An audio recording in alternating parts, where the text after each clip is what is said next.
આજરોજ વાડાપથ્થર ગામે 300 એકર પૈકી 200 એકર ગૌચર જમીનમાં વાવેતર કરેલ ઘાસચારા ચરિયાણમાં આજે ગૌમાતાને ચરવા માટે ખુલ્લો મૂકવામાં આવ્યો। શરૂઆતમાં ગૌચર પ્લોટમાં બાવળ સફાઈ માટે ₹5 લાખ શ્રી સમસ્ત જૈન મહાજન અને શ્રી અનંતનાથ જૈન સંસ્થા તરફથી આર્થિક યોગદાન મળેલ। તેમાં મુખ્યત્વે વારાપથ્થર જૈન મહાજનના ટ્રસ્ટી શ્રી અરવિંદભાઈ શાહનો પેપર વર્કથી કરીને સફાઈ કામ માટે સહયોગ પ્રાપ્ત થયો હતો।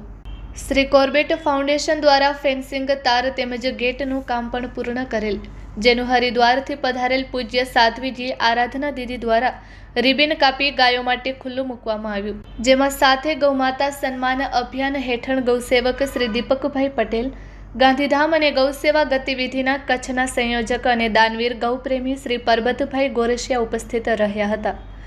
जिला पंचायत नलिया सीट उपरथी चूंटायेल श्री महावीरसिंह जाडेजा, तालुका पंचायत सीट उपरथी चूंटायेल राजूभा जाडेजा, भारतीय जनता पार्टीना नरेन्द्रसिंह, कनकपरथी वाडीलालभाई पोकार तेमज विश्व हिंदू परिषद माताना मठ जिला गौसेवा संवर्धन प्रमुख मयूरसिंह जे जाडेजा तेमज विश्व हिंदू परिषद धर्म प्रचार सौराष्ट्र प्रांत जगदीश सिंह गोहिल, वाड़ापत्थर गामना सरपंच जे जाडेजा तेमज आजूबाजू गामथी पधारेल भगीरथ सिंह जाडेजा, जुवान सिंह जाडेजा तेमज सर्वे ग्रामजनों बहोળી संख्यामां हाजर रही आ कार्यने सफलतापूर्वक पार पाडेल।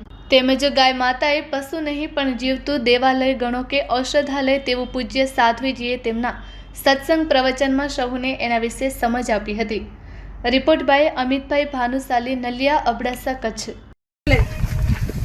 हमें भले कम जगह मिल जाए उसमें भी हम जीवन यापन कर सकते हैं, लेकिन हम पाप नहीं कर सकते। हमें ऐसे पापों से बचना चाहिए, क्योंकि गौ माता जो कि 33 कोटि देवताओं को धारण करके घूमती है। कलयुग में चलता फिरता देवालय, औषधालय, तीर्थालय है गौ माता। पर मुझे आज ये दर्शन करने का सौभाग्य मिला, मैं खुद भी धन्य हो गई। जीवन में पहली बार मैंने इतनी सारी गौ माताओं की इस प्रकार से दर्शन किए। इस गोचर भूमि पर आपने बड़ी मेहनत की और इसको बचाया और इसमें एक साथ गौ माताओं को प्रवेश करवाया, ये बहुत ही सौभाग्य की बात है। ऐसे दर्शन बड़े दुर्लभ हो गए हमारे भारत में। ये मुझे कच्छ की भूमि पर आकर के दर्शन करने का सौभाग्य प्राप्त हुआ। भगवती गौ माता की कृपा से मैं पूरे भारत में भूमि पर ऐसे दर्शन मुझे कहीं पर भी नहीं।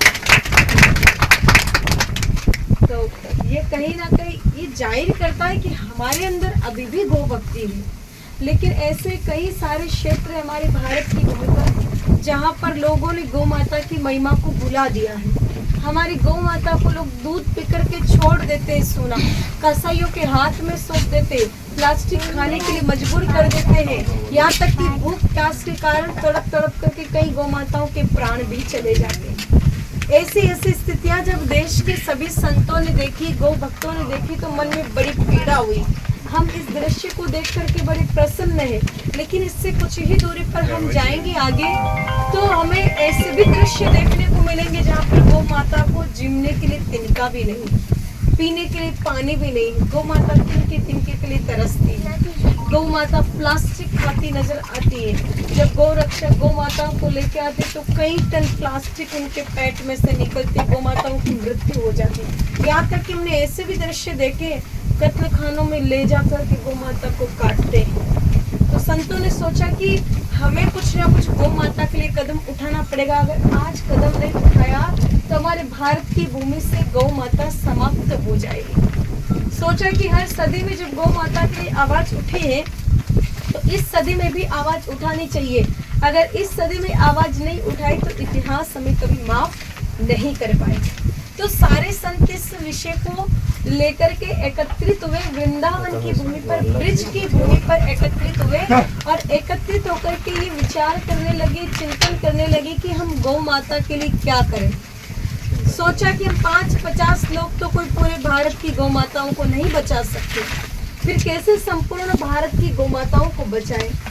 तो संतों ने विचार किया कि जो काम हम 1000 लोग नहीं कर सकते, सरकार की एक कलम वो काम कर सकती है। परंतु हम सरकार को ये बात कैसे बताएं? क्या सरकार हमारी बात सुनेगी या हमारी बात कोई सरकार तक पहुंचाएगा? तो जब संतों ने चिंतन किया तो उनके सामने 2 रास्ते आए। पहला रास्ता है कि हम सरकार के खिलाफ उग्र आंदोलन करें शांतिपूर्ण तरीके से सरकार से प्रार्थना करें। इन दोनों विषय पर संतों ने चिंतन किया कि अगर हम बात करें आंदोलन की, तो कोई भी आंदोलन कब सफल होता है? जब लोगों की भीड़ साथ में हो। बिना भीड़ के कोई भी आंदोलन सफल नहीं होता है। और भीड़ कहाँ पर दौड़ करके जाती है? जहाँ उनकी स्वार्थ, जहाँ उनके अधिकार, जहाँ उनके लोभ लालच की बात होती है, वहाँ दौड़ करके चली जाती है। और गौ माता का जो विषय है वो स्वार्थ अधिकार का विषय नहीं, वो तो कर्तव्य का विषय है। जैसे कर्तव्य की बात आएगी कि लोग पीछे हट जाएंगे और ऐसी स्थिति में आंदोलन करना मूर्खता जैसा काम हो जाएगा। इसलिए संतों ने आंदोलन का निरस्त कर दिया। अब संतों के सामने एक ही रास्ता बचा, और वो रास्ता बचा कि हम शांतिपूर्ण तरीके से सरकार से प्रार्थना करेंगे। अब प्रार्थना कैसे करें? तो संतों ने 6 महीने पहले वृंदावन की भूमि से गौ सम्मान आह्वान अभियान प्रारंभ किया है। इस अभियान के तहत 3 मुख्य मांगे संतों ने रखी है। प्रथम मांग की बात